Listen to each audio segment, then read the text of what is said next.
The 39-storey treehouse by Andy Griffiths and Terry Denton. Hi, my name is Andy. This is my friend Terry. We live in a tree, but there's nobody here. Hee hee.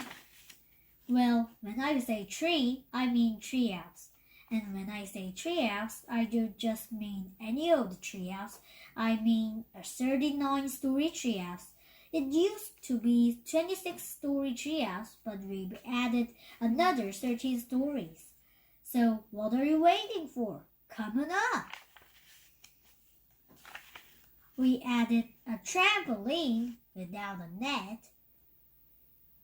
Does this seem a bit dangerous to you, Andy? Yes. Get out of the way. A chocolate waterfall? No, not swimming in the chocolate waterfall. An active, non-erupting volcano? This volcano is great for toasting marshmallows, Terry. Are you sure it's not going to erupt?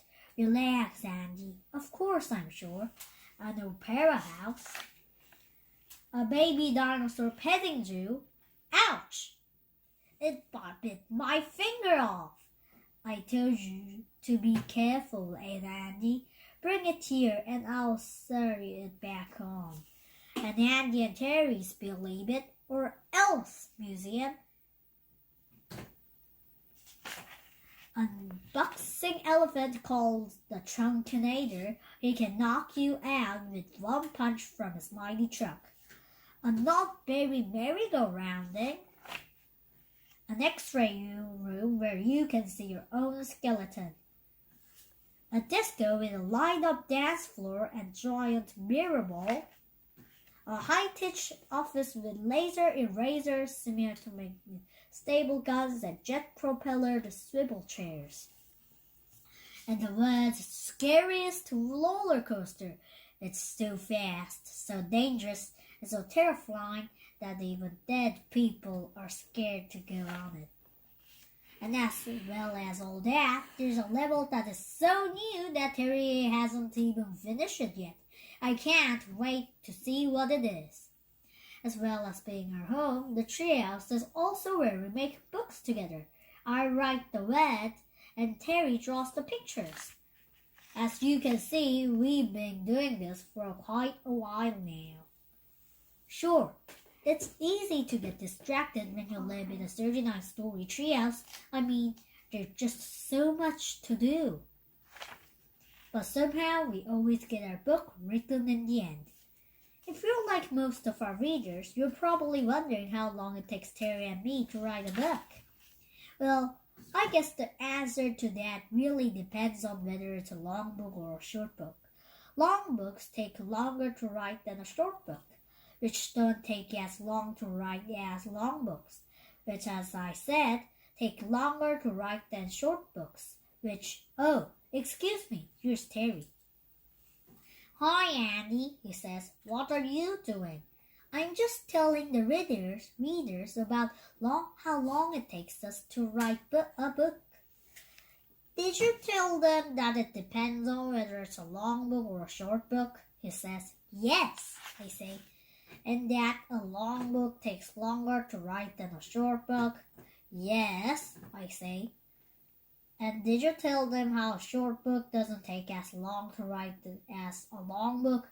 Yes, I say. I explain all that. Okay, there's no need to shout, says Terry. I bet there's one thing you didn't tell them though. What's that? That this book is hardly going to take us any time at all, no matter how long or short it ends up being. How do you figure that? Well, says Terry, ring, ring, ring, ring, ring, ring. That's our 3D video phone. Hang on, Terry, I say. I better answer it. It's probably Mr. Big Nose. As you know, he always calls around the beginning of Chapter 2 to remind us about the deadline for our latest book. I gesture over to the video phone and the call. It's Mr. Big Nose, all right. Nobody else in the world has a nose that big. What kept you? She says. Sorry, I say. I was just explaining to the readers how long it takes us to write a book. Did you tell them it depends on whether it's a short book or a long book? He shouts. Yes, sir. And how a long book takes you a longer time to write than a short book? Yes, I say. And that short books don't take as long as long books? Yes, I say. I explain all that. And did you tell them that I always call around the start of chapter 2 to remind you when your next book is due, which in this case is tomorrow afternoon? Tomorrow afternoon? I say, but,